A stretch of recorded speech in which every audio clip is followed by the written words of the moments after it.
Let me show you how I drafted the pattern for this cupped bustier with an under bust cut. Okay, it's very simple, it's very easy. Let us start. So this is my pattern paper.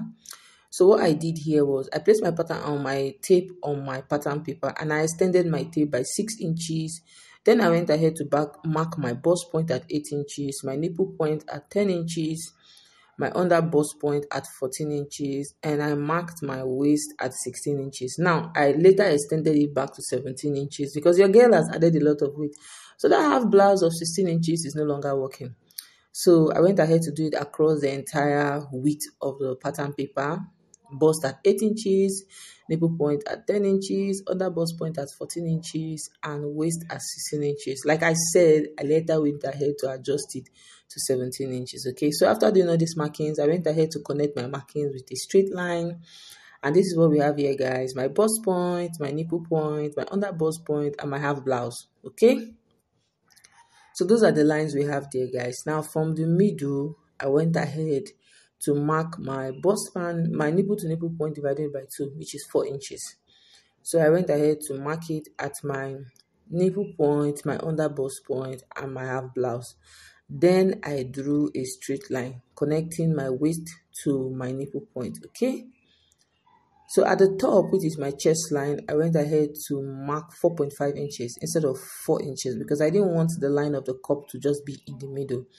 I wanted it to be a little slanted. Okay, and this is what we have here, guys. Now on both sides, I took 1 inch on both sides so I can form my bustier. Okay, remember, guys, I extended my tape by 6 inches before I went ahead to mark my bust point, my nipple point, my under bust point, and all those good stuff. Okay, now at my half blouse and under bust point, I marked 1 inch on both sides and I connected my markings with a straight line, which is what we have here. Now I'm connecting my under bust point to my nipple point with not an inverted triangle, more like something that looks like a triangle. We're trying to form a bustier here. Okay, so I inserted the bustier drawing, if there's anything like that. So on both sides, at that point on both sides, I mark half an inch on both sides and I connected my markings together, and this is what we have here, guys. I'm connecting it with an inverted triangle, something that looks like an inverted triangle. When I say inverted triangle, it means a triangle that is upside down. Yeah, okay. So I connected my chest line to my nipple point, and this is what we have here, guys. Very simple, very straightforward. The next thing I went ahead to do was I went ahead to mark my bust point, my circumference of my bust divided by 4. Then see the difference between those two places. I added it back to the pattern because you guys know we're going to cut it out and we need the pattern to be accurate. I also went ahead to mark my under bust point, and the difference between those points, I added it back to the pattern. Then I went ahead to mark my the circumference of my waist divided by 4. I also went ahead to add back the difference between those points so that the pattern will be accurate. So after doing this, the next thing I went ahead to do was I used my ruler to connect my markings together.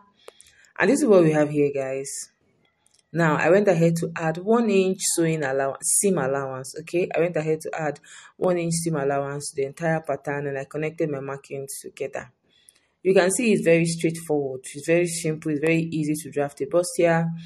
Now at that point at the side, I went ahead to step it down by 1.5 inch because that place will be around our armhole side and it's not meant to be that high. Okay, so I went ahead to step it down by 1.5 inch and I connected it to the middle, and this is what we have here, guys. And I also marked the 1.5 inch on the seam allowance so that everything will be accurate. You understand? If my voice is sounding croaky, see, I just woke up. I don't know why it's when I wake up I do voiceover for you guys, but anyways, it is what it is. Okay, guys, so now to form the cup in the bustier, what I did was from the middle, I marked 2.5 inches. Okay, at that point, I marked 3 inches. And at the top, I also went ahead to mark 2.5 inches. Okay, so this is what I did to form my cup, and I just went ahead to connect my markings together. And there you go. So this is how I formed the cup in the bustier. Then I went ahead to mark it number 1, number 2, number 3.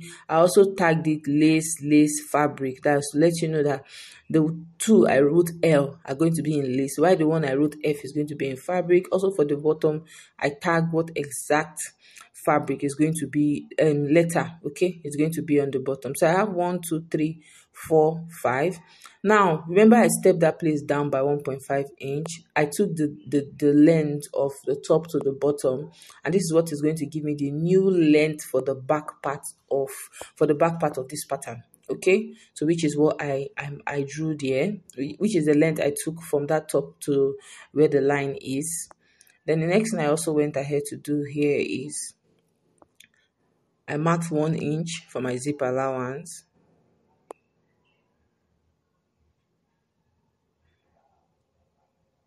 So I connected my markings together. I marked 1 inch for my zip allowance. I don't know why I was taking time, guys. I marked 1 inch for my zip allowance. Then I went ahead to connect my markings together. Then I tagged it zip allowance. Okay, so after tagging it zip allowance, this is what we have going on here. Now I also went ahead. That line is going to be my half blouse. I also went ahead for, I extended the tape by, you guys know that we extended the front part by 6 inches. Now, because we stepped the side down by 1.5 inch, which is 7.5 inches. So to get our underbust point, I just went ahead to extend my tape by 7.5 inches. Then I went ahead to mark my underbust point and my half blouse. Do you understand?